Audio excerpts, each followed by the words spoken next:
Good evening, I'm John Carter and welcome to Poland Daily. Following the clashes that took place on Saturday in the city of Białystok in northeastern Poland, the police have detained 29 participants involved in the counter-demonstration against the first-ever gay pride march in Białystok. Incidents that occurred in the city provoked hysteria from the left and liberal media, who blame the usual enemies, the ruling Law and Justice Party and the Polish Catholic Church. Yesterday, the Polish police stopped 25 hooligans in Białystok. Today, there were another 3 people and a dozen or so more have already been identified. In the coming hours, they will be brought to the police stations. No one who breaks the law will go unpunished. Saturday afternoon, we witnessed an LGBT parade in Poland, referred to as the Equality March.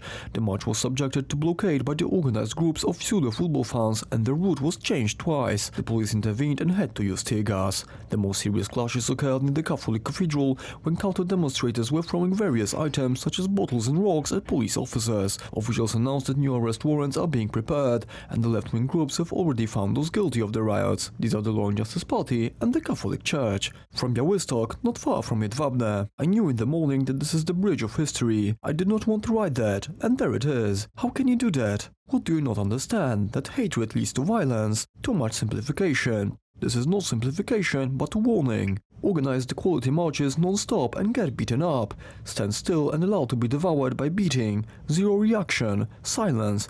To be beaten and kept silent. This is what will achieve victory. The Polish government intends to spend almost 2 billion zloty on the renovation of up to 318 T-72 tanks from the Bumar Łabędy factory and other cooperative firms. A deal was signed in Łabędy today. The event was attended by Prime Minister Mateusz Morawiecki and the Defence Minister Mariusz Błaszczak. The contract runs until 2025. It's a great deal for approximately 2 billion zloty, which will not only provide jobs but also allow us to coordinate the work of experts, technicians, scientists, universities and the army. It will also allow us to look into the future with hope, as we are slowly entering the third decade of the 21st century. Thanks to this deal, our army will be better suited for protecting our borders, both on its own and in cooperation with NATO. Thanks to this modernization, our tanks will be equipped with better targeting, navigation and communication systems. We will also renovate the tank's armor. As the Prime Minister stated, the deal will cost us 1,750 million zloty, but it's an investment for 6 years and will provide dozens of jobs for many years to come. The prosecutor's office has released the results of the autopsy of 5-year-old David Żukowski. The results suggest that the boy suffered several stab wounds from his own father. David's body was found by police on Saturday after an intense 10-day search. The direct cause of death was internal and external bleeding resulting from stab wounds in the chest area. It is speculated that the murder weapon was in fact a knife. The police, however, have yet to find it. The wounds on the boy's body were inflicted using a sharp object similar to that of a knife. This is how we are describing the murder weapon right now, as we have not found it yet. There are actions in place to find the object. In connection to the visual inspection of the Skoda, it can be concluded that the location where the body was found was not the crime scene. However, the murder most likely occurred in the car. 5-year-old David disappeared on Wednesday, 10th of July. Around 5 p.m., the boy's father picked him up from his grandparents in Grodzisk Mazowiecki. The man was to drive David to his mother in Warsaw. The boy, however, did not arrive. 2 hours later, around 7 p.m., David's father sent his mother a text message which stated that she will never see the boy again. Just before 9 p.m., the man committed suicide on the train tracks. David's mother filed a missing persons case around midnight the same day. According to the DA's office, there are indications suggesting that this was a premeditated murder. This is a hypothesis which can be confirmed but does not have to. I have spoken to the district prosecutor, and from the information gathered, there is speculation that the circumstances of the case may indicate planned actions. Paweł Z. did not come to work for 2 weeks leading up to these events. He first asked for leave, after which he stopped appearing in work altogether. There are also other circumstances which suggest this, but we will not speak of them yet. For now, all we can say is that there were no third parties involved, apart from David's father. The search for David lasted for 10 days. This was the largest search party conducted by the Polish police. Hundreds of policemen, firefighters, and soldiers of the Territorial Defense Force took part in the search and were accompanied by helicopters, drones, and search dogs. Yesterday evening, a statement was made by the mother of Dawid Żukowski, who thanked everyone involved in the search for her son and asked for prayers in his intention. Today, on the 75th anniversary of the proclamation of Poland's first Soviet marionette government, Poles gathered across the country to commemorate the victims of communism. The Polish Committee of National Liberation, also known as the Lublin Committee, also issued its manifesto personally amended by Joseph Stalin on July the 22nd. The manifesto denounced the London-based Polish government in exile, declared the pre-war Polish constitution fascist and called for a renegotiation of the pre-war Polish-Soviet border. The Lublin Committee swiftly issued decrees giving the Soviet secret police, the NKVD, control over Poland. It also laid the groundwork for the falsified parliamentary elections of 1947, resulting in 45 years of communist dictatorship in Poland. Volodymyr Zelensky won a major victory in this spring's Ukrainian presidential election. Yesterday, his party, Servant of the People, unanimously won in the country's parliamentary elections with 44.5% of the vote. The party's high electoral results is likely to result in Ukraine's first ever single-party majority government.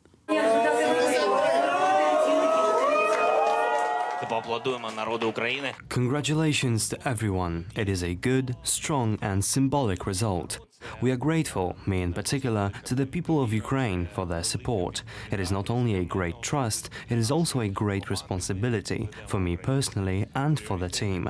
We will not let the Ukrainians down. You know our main priorities. Sorry to repeat them again, they are the same as those of every Ukrainian. I am sure it is the end of the war, the release of our captives, and the victory over the corruption which still remains in Ukraine. President Volodymyr Zelensky looks set to become Ukraine's first leader since the fall of communism to command a single-party majority in parliament in what would be an unprecedented mandate to deliver promised reforms. His party's victory in Sunday's snap parliamentary election caps a meteoric rise for the former TV comedian who has tapped into widespread anger over entrenched corruption and low living standards in Ukraine. The opposition platform was in second place, former President Petro Poroshenko's party was in third place, former Prime Minister Yulia Tymoshenko's party was in fourth place, and rock star Sviatoslav Vakarchuk's party in fifth. To form a majority, Zelensky could potentially reach out to the Voice party, fronted by another newcomer to politics, rock star Sviatoslav Vakarchuk. A triumphant Zelensky said he would invite Voice for coalition talks. Single-party majority in the parliament would give Zelensky the power to decide the makeup of the next government and control over a parliament that had previously been loyal to his predecessor Petro Poroshenko and blocked his legislative agenda. Under Ukraine's mixed election system, Zelensky's party won in both party list voting and in constituencies, as the preliminary election commission data showed. Thank you very much for joining me here this evening at Poland Daily. I'm John Carter. Stay tuned after the break for Poland Daily weather. It's followed by the business, then the culture, the history, and finally the travel.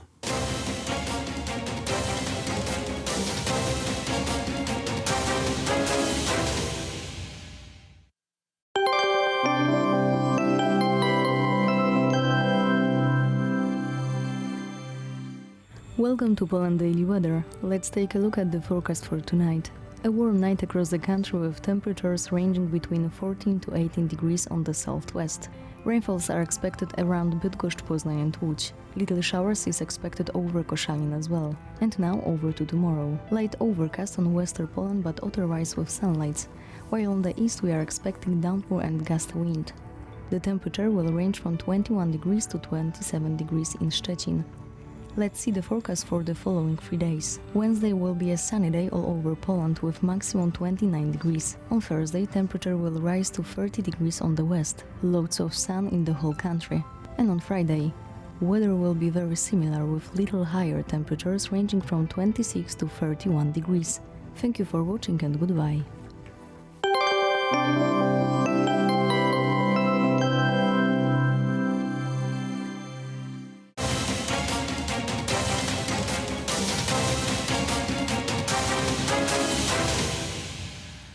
Poland Daily Business Edition, and tonight we will talk with Dr. Ryszard Żółteniecki, former ambassador of Poland. Sir, welcome to the show. And we'll try to touch a little bit of the higher level politics. On beginning of July, Polish Prime Minister Mateusz Morawiecki was negotiating the personal deal on the top of the European Commission, and the question is to what degree the successful visit of President Andrzej Duda in the United States helped to persuade those smaller countries to rather stick to Poland rather than go to the way that Germany and France suggested. At the very beginning, we have to admit and stress that improving relationships between Poland and the United States and upgrading Poland to the one of the most important allies of the United States reinforced the Polish position in the generally, but also in the European Union. We still in the EU have a very disturbing and debate and dangerous debate about the system of the European and global security. Unfortunately, what we observe in the EU is reorientation and certain effort, very dangerous effort, to minimize the presence of the United States as a subject, the major guarantor of security in Europe. And I am afraid that Paris and Berlin are looking toward the Moscow and Vladimir Putin trying to include Russia, present Russia, to the system and build the new construction of the European security. What will be the cost of such a move? It's easy to imagine. Well, the world is not becoming a safer place. We see it since 2008 with Russian aggression on Georgia. Practically, the Russia was not punished for that. Now we have Russia that was re-included to the European Council of Europe, yes. Despite they didn't do anything to ease the tension in Ukraine. And now we have countries of Western Europe that think maybe we can balance our security with Russia. Well, that's hearing from a Polish perspective sounds dangerous. Dangerous, and Poland and Ukraine, but first of all Poland and the countries of our region, is the only obstacle on the way to achieve this dangerous and scaring goal. I think that from the perspective of Europe, the United States, not only Poland, not only Central Europe, but generally European Union and Europe as a civilizational being, the United States is the only factor which may stabilize the situation here. But unfortunately, in Berlin and in Paris, first of all, the leadership took alternative perspective. Okay, so why did they do that? What are their focus? What is their aims? How do you see? It's a very complicated question. First of all, mysterious to some extent, anti-Americanism in France. Asking average French citizen who liberated France, the answer would be the standard and universal, in France universal, Resistance and General de Gaulle. So they don't think about Americans as liberators. We have to also remember that the soul of Germans is divided. On one hand, they know that the American presence in Germany is sort of the condition for the stable security situation in Germany, geopolitically. But on the other hand, Americans are seen as occupying forces. This is not like the future for Trump or the presence of Americans in Poland. They are welcomed to Poland. They are invited to Poland. There they went to Germany as a hostile force, who, as I quote one of the German politicians leading, who liberated Germany from the Nazis. Which brings us back to this European election of the President of European Council. The in the beginning of July, the nomination went to Mrs. Ursula von der Leyen, the former Minister of Defense of Germany, and the person who kind of is responsible that they have obsolete cars, no guns, bad quality of pretty much everything. None of the German U-boats is operational. Airplanes are crashing to each other mid-air. I mean, what is that? These arguments are usually raised by those who are dissatisfied with the defeat of Franz Timmermans. Of course, Ursula von der Leyen is not the ideal. It's not a bench of flower. But on the other hand, he is an advocate of the strong NATO presence also in our region of Europe. On the other hand, he developed excellent relationships within the NATO structure with the United States. It's like the new perspective which will be brought to the European Union, which when we observed the last years, this wave of anti-Americanism was growing. So perhaps this is the signal, and that the EU policy toward the Euro-Atlantic community will be changed or transformed, revitalized. So let us hope this is a signal of a spring, the first and she's common wind sense. of change. She's common sense person. Because she has 7 children. For example, this is... cannot possibly deal with it if you have no common because sense. Someone who has raised 7 children has to be person of common sense and responsibility. We are coming back to the very basic values, ladies and gentlemen, and let's hope that those values will prevail. Ryszard Żółtaniecki, former ambassador of Poland. Sir, thank you very much. Thank you. And that was it for Poland Daily Business Tonight.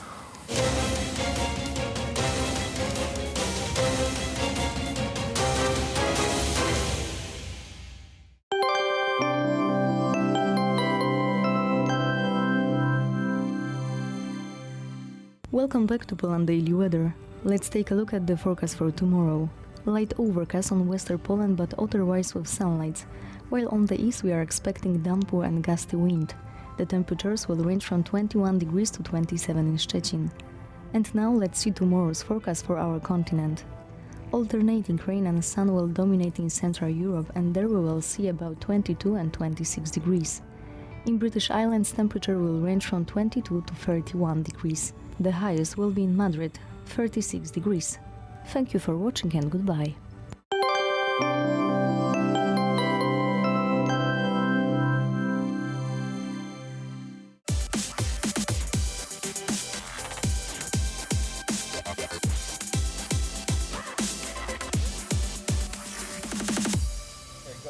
Welcome to Poland Daily Culture. I'm John Carter. And I'm Paulina Odrstein, and today we're exploring the Museum of Anna and Jarosław Iwaszkiewicz in Podkowa Leśna. They are one of Poland's greatest literary couples, so come and join us as we find out more about this literary couple. Welcome to Poland Daily Culture. On today's episode, we're at the Jarosław and Ania Iwaszkiewicz Museum. I'm joined by Miss Beata. Welcome to Poland Daily Culture. Finally, did they affect each other's work? Because they were both writers. Ona na pewno czytała teksty Iwaszkiewicza. She definitely read the works of her husband. She was his first reader, and she was able to pick up certain themes and narratives. Iwaszkiewicz, on the other hand, had a feeling of being misunderstood. The employees which worked around the house believed that the whole house and its surroundings revolved around his literature. His feeling of misunderstanding and being undervalued could have been as a result of his imagination, not a fact. Wynikiem jego wyobrażenia tylko, a nie faktem. Thank you very much. Thank you. Beata. Maybe now we could go and have a look around the rest of the museum. Okay. Thank you. Thank you.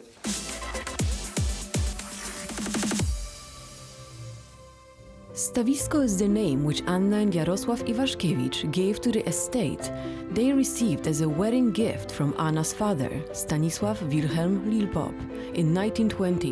In 1928, a traditional Polish manor house was built there. For over 50 years, it was their home and maintained its character as a literary and artistic center. Many people fell under the spell of its picturesque setting near beautiful woods, its tranquility, and indeed the unique atmosphere of the house itself. Many of the writer's best-known works were written there. During World War II, Stawisko became a place in which many refugees from Warsaw found shelter. The Museum of Anna and Jarosław Iwaszkiewicz was established there after the writer's death, in accordance with his will. Okay, so Miss Beata, we're in Jarosław's office right now. So could you tell us about the work he did here? Więc jesteśmy w miejscu, w gabinecie, w miejscu, gdzie Jarosław Iwaszkiewicz... We are in the office, the place where Jarosław Iwaszkiewicz wrote. It is a room where on the one hand the most valuable things are collected, because they are the first editions of books. For example, the first edition of Pan Tadeusz by Adam Mickiewicz, the first edition of works by Juliusz Słowacki, the first edition of the Dictionary of the Polish Language by Samuel Linde. It is a library that collects many valuable books. Actually, speaking about books, it must be said that books were to be found in every room in Stawisko. There are over 20,000 of them, and in this room there are mainly those that helped him at work, while writing. On the other hand, there are also books that were very important to him for personal reasons. There is, for example, a whole collection of Ukrainian books that the brother of Jarosław Iwaszkiewicz, Bolesław, brought during the war. This part of the library is Jarosław Iwaszkiewicz's father. A valuable subject is the painting The Death of Barbara Radziwiłł by Józef Simler. This is a replica of the painting which is in the National Museum in Warsaw. There are also other paintings by Józef Reinfeldt, which were also important for Jarosław Iwaszkiewicz. And such completely less valuable things are clay clogs, figurines that Iwaszkiewicz liked to buy at fairs, in Łża or in Skaryszew, in the places he visited. Let's look at the desk. His desk is very large. Iwaszkiewicz said in an anecdotal way that in order to be a good writer, firstly you have to get married well, and secondly, have a good desk, preferably one on which a two-wheeled carriage would be able to turn around. The desk is really impressive, and on top of it, first it is the stationery. As I mentioned earlier, Iwaszkiewicz wrote a lot of letters. He wrote them every day. He responded to everyone. Here is an album of Ukrainian photography. There is pictures of the family and people close to Jarosław Iwaszkiewicz. Also presented is the Medal of the Righteous Among the Nations, which Iwaszkiewicz and his wife received for helping Jews during the Second World War. They received this medal in 1991. There are also other things that were on the desk. That is photographs of Jarosław Iwaszkiewicz's parents, a photo of his mother, photograph of his wife. There are also photos of his grandchildren, great-grandchildren, for example, the oldest grand-granddaughter, Ludwika Włodek, photo of school friends of Jarosław Iwaszkiewicz, photo of his grandson, Maciej Włodek, photo of Wiesław Kępiński, adopted son of Jarosław Iwaszkiewicz, and a picture from Stawisko in which he is shown among the family. Ze Stawiska, pokazujące jego wśród rodziny. Got some lovely wild boar feet here as well, little hooves, probably to keep his pens in, I'm guessing, or some ink. Please remember that Jarosław Iwaszkiewicz's father-in-law was a hunter, and these are specific products based on hunting trophies, which were the result of many trips to the forest. Yeah, I mean, we can see a lot of animals' heads, etc., in the corridors. I think he was particularly interested in animals. Is that right? Or it was more Anya who was more interested in the animals, as she wrote books about Tak, Anna Iwaszkiewicz również pisała. Yes, Anna Iwaszkiewicz also wrote books. She did not do it regularly, but she wrote, for example, a book about animals found in Stawisko. She wrote a book titled Memories from Stawisko. She would also keep a diary, and as I mentioned, she dealt with literary criticism. She wrote essays on Conrad, Proust, and also translated from French and German. But as I said, she did not do it systematically. Ale nie robiła tego systematycznie. Very interesting. Thank you very much, Ms. Thank you. Piotr. Thank you.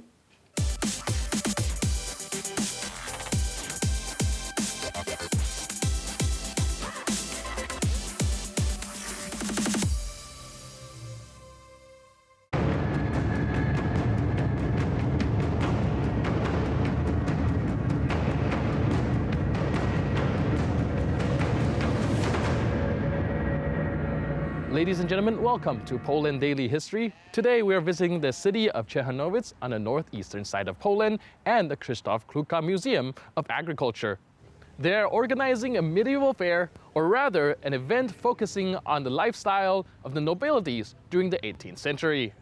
Join us as we delve into the various aspects of the Polish nobility's life during the time when Poland was under partition. Ladies and gentlemen, we are here at the Agricultural Museum with the historian, Mr. Tomaszewski. And I was wondering, because we see this wonderful event today focused on the 18th century, but I was hoping you can tell me what else we can see in this Agricultural Museum, and when the visitor come and see the museum, what can they expect to see? Muzeum, które istnieje od lat 57. The museum has existed for 57 years now, and it has an all-year-round offer. We have both historical and a cultural offer. We generally begin the year of cultural events in April, when we have the first event referring to the old traditions of fairs, the market on St. Wojciech. That's in April. Later, there is an indulgence for the feast of St. Anthony, because in our open-air museum there is a church under the invocation of St. Anthony that was moved from the neighboring village of Boguty Pianki. Thanks to this, we have an event called the Indulgence of Święty Anthony. The most interesting event, however, which actually ends the first part of the year and starts the next, is the High Mazovian Convention, which is taking place today. This convention is an interesting event due to the fact that it is a strictly historical event, organized for 11 years now. Each event has a theme. This year, it is the 18th century. It was the age in which the patron of our museum, Father Jan Krzysztof Kluk, lived, who would be celebrating his 280th birthday on September 13th, 2019. This congress is supposed to show the realities that prevailed in Ciechanowiec in the 18th century, when our village was ruled by the very influential and well-known Ossoliński family in Europe, when the city experienced its renaissance after the great wars of the 17th and 18th centuries. But the biggest, most well-known event is the Podlasie Bread Festival. It is always organized in August, as close as possible to August 15th. This event gathers the entire elite of bakers, confectioners from the entire Podlasie province, as well as from all over Poland. We also have foreign guests from Lithuania, Belarus. We are open to other events. This event is enormous. In one day, around 25,000 people visit Ciechanowiec, which is 5 times more than the city's residents. Suffice it to say that during the event, getting in and out, as well as through Ciechanowiec, is almost impossible. There are cars everywhere, and there are thousands of people. But this is not the end of our ceremonial and historical year. In September, or in the beginning of October, we have an event called Autumn in the Field and in the Yard. This is a summary of the year conducted by the farmers, when they can show what they have done during the year, what they collected, and what went to the pantry. And at the end of the year, there is a very important international event dedicated to the late Kazimierz Olszyński, the creator and the first director of our museum, who created this event and renewed it. There is a folk song playing competition played on the instruments of shepherds, colloquially called ligawki, which was this shepherd instrument, very popular on the border between Podlasie and Mazovia. Ligawki usually take place on the first Sunday of December. With this event, the historical and official year closes, but it does not mean that the museum closes its activity. It is open almost all year. You can come to us every day. No one will be left unhandled. Our guests are the most important for us, and this is a priority that we have. Priorytet, jaki mamy. The Krzysztof Kluk Museum of Agriculture has a schedule packed with events, but the museum also has its own permanent exhibition. Next up, we will ask the historian Norbert Tomaszewski about the museum's most popular attractions. So outside of the events, if visitors come, what can they see, what can they visit? What are the exhibitions of this place? Jako historyk będę trochę taki As a historian, I can be a bit biased, so I will discuss historical exhibitions. The main element of the entire museum is the Mazovian Podlasie Open Air Museum. It is a place where we have gathered the most interesting buildings from the whole region. We have managed them so that when we show them, especially to the younger audience, to the children, we can say that the people living here left those houses for just a moment and they will return home soon. Here, everything takes place according to the normal working day. The main element, a little prick in the eye, is of course the palace, the former seat of the Starzyński counts, rebuilt after the Second World War, since it was destroyed by the Red Army. We even have a palace interior in it, which was unofficially blessed by the last ordinate of Ciechanowiec, Jan Hrabia Starzyński. He visited the museum, saw these rooms, and then said that they look very close to what he remembered from childhood. Of course, there are also historical exhibitions. Palace interiors, such as the Count's office, dining room and bedroom, are connected to the next two rooms. That is the history hall of the city of Ciechanowiec, a city that celebrates the 590th anniversary of granting city rights this year. We also have a separate lounge of Professor Andrzej Ciechanowski, our donor, who has given us magnificent exhibits located at the Royal Castle in Warsaw. These exhibits can be hosted on temporary exhibitions, which the castle organizes in accordance with the testamentary description of the professor. If we were to go outside, we would see the church dedicated to Saint Anthony of Bogut Pianek. It is a true gem in our open-air museum. It has a beautiful interior. Though the church itself is from the 18th century, the interior is mainly from the 19th century. It was given to us entirely by a parish priest from Bogut Pianka. In addition, we created an exhibition dedicated to our patron, Priest Kluk. There we have a vicar house, which we have transformed into Priest Kluk's presbytery. The left part is the priest's house, while the right side belongs to the parish priest. There is a chancellery and his office, where he slept and ate his meals. It is a timeless attempt to recreate elements from the 18th and 19th century. We also have a hunting court of the Potocki counts from the Siemion Forest Estate. In this court, we have three interesting exhibitions. One, which is an exhibition on a European scale, is an exhibition of Easter eggs. I am sometimes joking that it is the largest collection of Easter eggs west of the Bug River, because only the Ukrainian Kolomea can compete with our collection. However, our collection, which was donated by the late Professor Irena Stasiewicz-Jasiuk and her husband Jerzy Jasiuk, is great, and I highly recommend seeing it. In addition, we also have a noble salon dedicated to a painter from Podlasie, Professor Ignacy Pieńkowski, and at the top there is a beautiful collection of exotic products. Pieces from Africa and Europe are combined thanks to the Dutch maritime ports. Przez te porty właśnie wpływały te dzieła z Afryki i z Azji. As we have seen today, the Polish nobility faced a wide range of problems at the end of the 18th century. Most prominently, the loss of national sovereignty due to infighting. Nevertheless, they were able to preserve their culture and tradition throughout centuries for future generations to admire. That's it for today. I'm your host, Benjamin Lee, and I'll see you next time on Poland Daily History.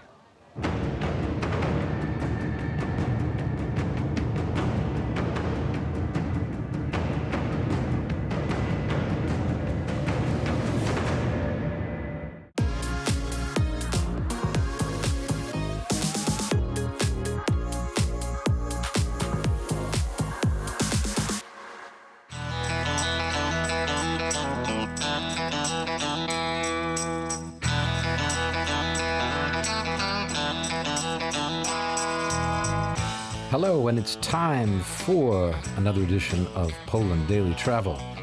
This time we're taking you to Płock. That's right, that ancient capital of Poland, northwest of Warsaw. It's only 100 and some kilometers, but it's almost a world away from the hustle and bustle of the nation's capital. Płock is famous for its situation on a bluff high above the Wisła. Its cathedral is known as one of the 5 oldest churches in Poland. Its location is at a junction of ancient shipping routes which made it a very important medieval city.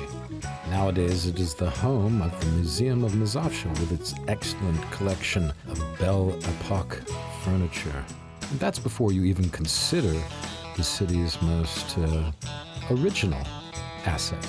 And that asset is the longest pier on a river in the whole of Europe. The pier extends out into the wide Vistula and provides a natural harbor for smaller boats, mostly pleasure craft and some smaller fishing boats. So when you're in Warsaw, Płock is not that far away. It's an enjoyable day out. You'll have to get your car. There's no train service there. You might take a bus, but it's worth it to see the beautiful countryside between Warsaw and Płock. So stay tuned as Poland Daily Travel takes you to the princely city of Płock.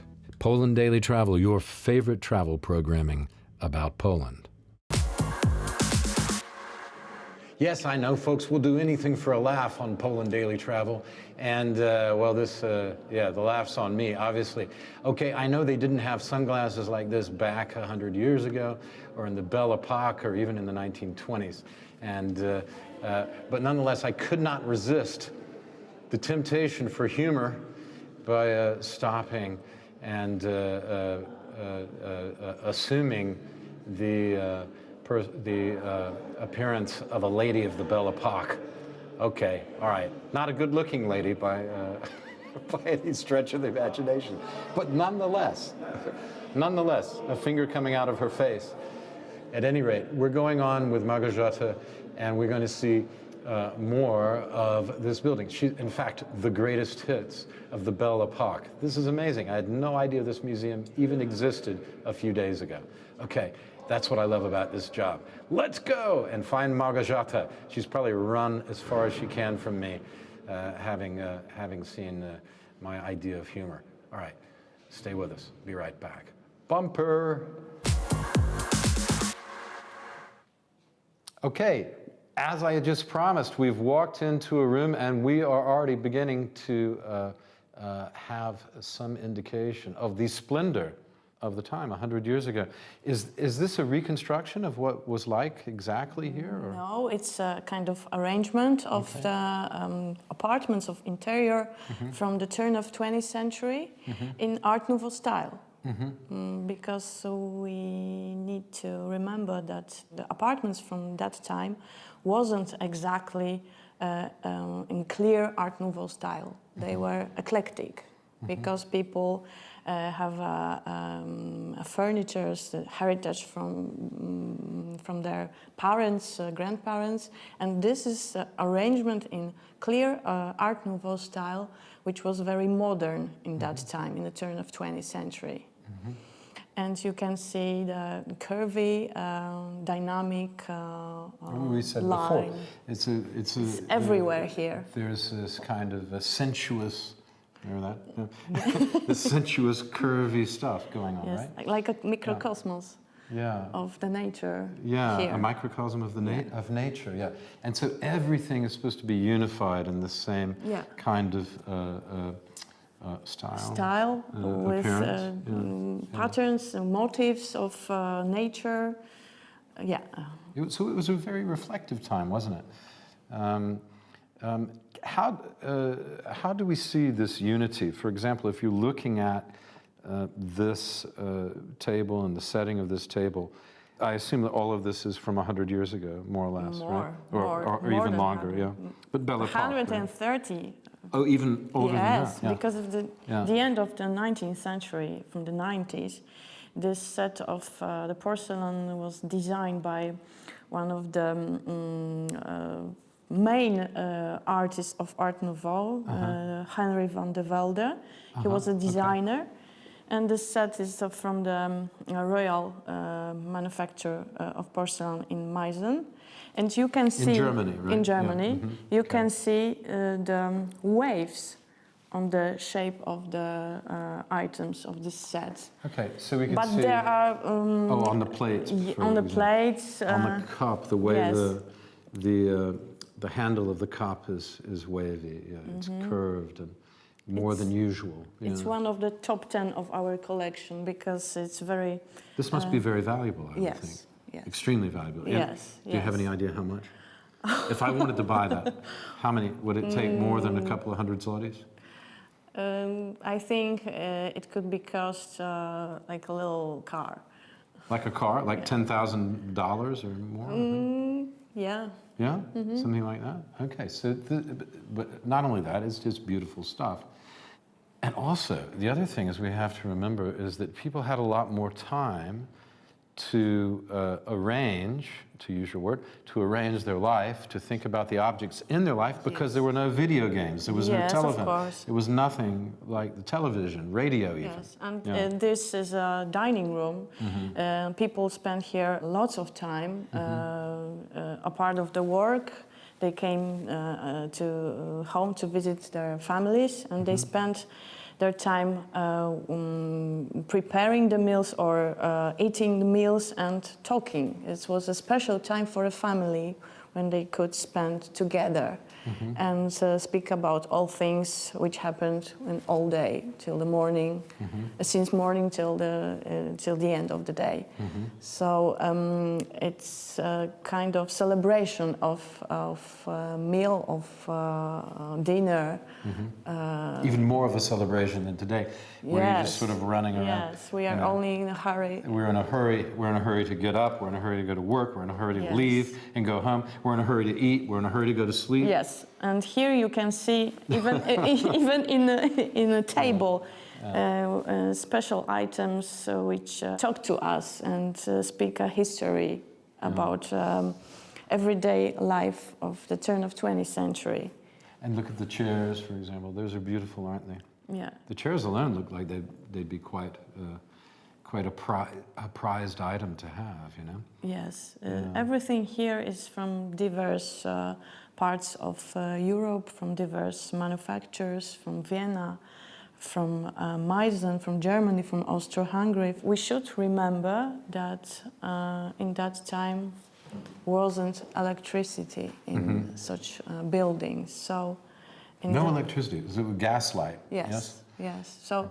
So in this interior was more dark than now. Yeah, it would have been.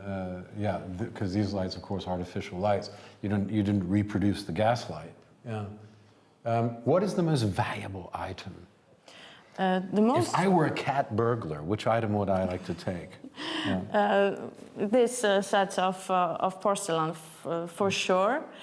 I have to be very quiet. Yes. And sneak very carefully. But you can see our staff, so she's very careful. Okay, the staff is very careful. Yes. They're watching everything. Watching. What else is very valuable? What about this lady here? This is a kind of statue, patera with a dancing woman. It also was a very popular motif, a part of the nature of the flowers, waves, butterflies, and other things. A woman was very special. They still are. They still are, but in that time, a woman... That hasn't changed. But I know what you mean. Yeah, yes. It was more the artistic figure. More, yes, an artistic way. Yeah. The artists used the figure of woman to show the possibility of the voluptuousness of life. This, and also this curvy line, which is leitmotif of Art Nouveau. Yeah. So the. Are we going to go to see something else? Of course. Yeah? Okay, stay with us. Stay with me. Stay with Małgorzata. I love this. I think this is exciting. I hope you're enjoying as much as we are. We're going on to the next room. Stay with us. Poland Daily Travel will be right back.